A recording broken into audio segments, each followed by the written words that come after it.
بسم اللہ الرحمن الرحیم۔ قیامت کی نشانیوں میں سے ایک نشانی اللہ کے نبی صلی اللہ علیہ وسلم نے یہ بھی بتلائی ہے کہ قرب قیامت میں جو حکمران ہوں گے وہ بہت گمراہ قسم کے ہوں گے۔ خاص طور سے احادیث پڑھنے سے پتہ چلتا ہے یہ مسلم حکمرانوں کی بات چل رہی ہے، خصوصی طور سے۔ عمومی طور پر تو بہت سارے لوگ شامل ہو سکتے ہیں، مگر خصوصی طور پر یہ بات چل رہی ہے مسلم حکمرانوں کی۔ اللہ کے نبی صلی اللہ علیہ وسلم نے تو ایک حدیث کے اندر اس طرح کہا، مسند احمد کی روایت، کہ گمراہ ہوں گے، بڑے بڑے فتنے جنم دیں گے۔ ایک حدیث کے اندر اللہ کے نبی صلی اللہ علیہ وسلم نے کہا کہ ایسے اعمال کریں گے کہ خود اللہ کا غضب مول لیں گے۔ ایک حدیث کے اندر اللہ کے نبی صلی اللہ علیہ وسلم نے کہا، مسند احمد کی طبرانی کی حدیث ہے، کہ ان کے اعمال مشرکوں سے بھی بدتر ہوں گے۔ ایک حدیث کے اندر طبرانی کی حدیث ہے، اللہ کے نبی صلی اللہ علیہ وسلم نے کہا کہ ان کے دل مردار کی بدبو سے زیادہ غلیظ ہوں گے۔ اور ایک حدیث جو آج صحیح مسلم کی ہے، میں آپ لوگوں کو سناؤں گا، اس حدیث کے اندر تو اللہ کے نبی صلی اللہ علیہ وسلم نے کہا کہ ان کے جسم جو ہے انسانوں کے ہوں گے، مگر ان کا دل شیطان کی طرح ہوگا۔ جسم انسان کی طرح مگر اندر سے شیطان ہوں گے۔ ایسے حکمران ہوں گے جو زبردستی غیر شرعی قوانین لوگوں پر لاگو کریں گے۔ میرے خیال سے، میرے علم کے مطابق، یہ حکمران بدترین سے بدترین ہوتے جائیں گے جب تک کہ امام مہدی نہ آ جائیں، یعنی امام مہدی کے آنے تک جو ہے ان کی جو حالت ہے وہ گرتی چلی جائے گی۔ صحیح مسلم کی حدیث سناتا ہوں، اس سے بہت ساری باتوں کا پتہ چلے گا۔ حذیفہ بن یمان رضی اللہ تعالیٰ عنہ یہ کہتے ہیں کہ میں نے عرض کیا، یا رسول اللہ صلی اللہ علیہ وسلم، ہم لوگ آپ کی بعثت مبارک سے پہلے برائی میں مبتلا تھے، یعنی آپ جب نبی نہیں بنائے گئے تھے، آپ آئے نہیں تھے، تو ہم گناہوں میں لت پت تھے، ڈوبے ہوئے تھے۔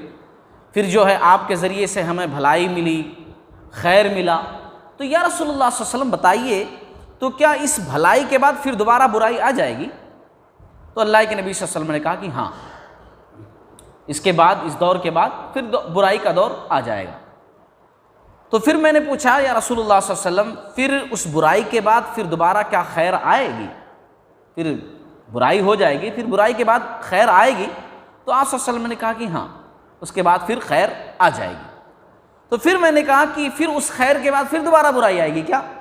تو آپ صلی اللہ علیہ وسلم نے کہا کہ ہاں، پھر دوبارہ برائی آئے گی۔ تو انہوں نے پوچھا کہ وہ کیسے؟ تو آپ صلی اللہ علیہ وسلم نے ارشاد فرمایا، میرے بعد ایسے لوگ حاکم بنیں گے جو میری ہدایت کے مطابق لوگوں کی رہنمائی نہیں کریں گے، نہ ہی میری سنت پر لوگوں کو چلائیں گے، بلکہ ان میں ایسے حاکم بھی ہوں گے جو انسانی جسموں میں شیطان کے دل رکھتے ہوں گے، شیطان کے دل رکھتے ہوں گے۔ تو حذیفہ رضی اللہ تعالیٰ عنہ نے عرض کیا، یا رسول اللہ صلی اللہ علیہ وسلم، اگر میں ایسا وقت پاؤں تو کیا کروں؟ سوال بھی دیکھیے صحابہ کرام کا کیسا ہوتا تھا، اگر میں وقت پا لوں تو کیا کروں؟ آپ صلی اللہ علیہ وسلم نے کہا، تم ان حاکموں کی بات سننا اور ان کی اطاعت کرنا، خواہ تیری پیٹھ زخمی کر دیں یا تیرا مال لے لیں، بہرحال ان کی بات سننا، ان کی بات ماننا، کیونکہ انکار کرنے کی صورت میں اور فتنہ پیدا ہوگا۔ صحیح مسلم کی ایک دوسری حدیث کے اندر ایک چیز اور بتلائی گئی ہے، جو چینج ہے وہ بتلا رہا ہوں میں۔ صحیح مسلم کی حدیث کے اندر، صحیح مسلم کتاب العمارت کی حدیث ہے، آپ صلی اللہ علیہ وسلم نے فرمایا، جب تک وہ نماز پڑھیں ان کے خلاف لڑائی نہیں کرنا۔ غلط ہوں گے، غلیظ ہوں گے، مگر جب تک وہ نماز پڑھیں گے تب تک ان کے خلاف نہیں جانا۔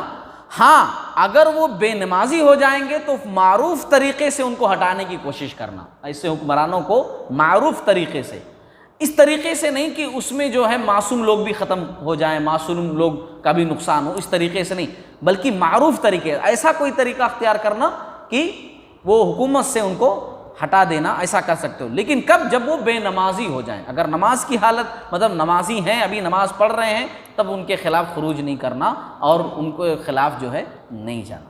میں پھر دوبارہ عرض کر دوں، یہ میرے علم کے مطابق، مجھ طالب علم کے علم کے مطابق، یہ اس وقت کی بات ہے کہ جب بالکل امام مہدی کی آمد ہو جائے گی نا، حکمران بالکل غلط ہو جائیں گے، ایک دم غلیظ ہو جائیں گے، تبھی تو وقت ایسا آئے گا کہ امام مہدی کے خروج کا وقت وہی ہوگا، ظہور کا وقت وہی ہوگا امام مہدی کے آنے کا وقت جو ہے وہی ہوگا کہ جب حکمران بالکل گندے قسم کے، غلط قسم کے ہو جائیں گے، تبھی لوگ جو ہے ان کو حکمران بنانا چاہیں۔ اللہ تعالیٰ ہم تمام لوگوں کو کہنے سننے زیادہ عمل کرنے کی توفیق عطا فرمائے۔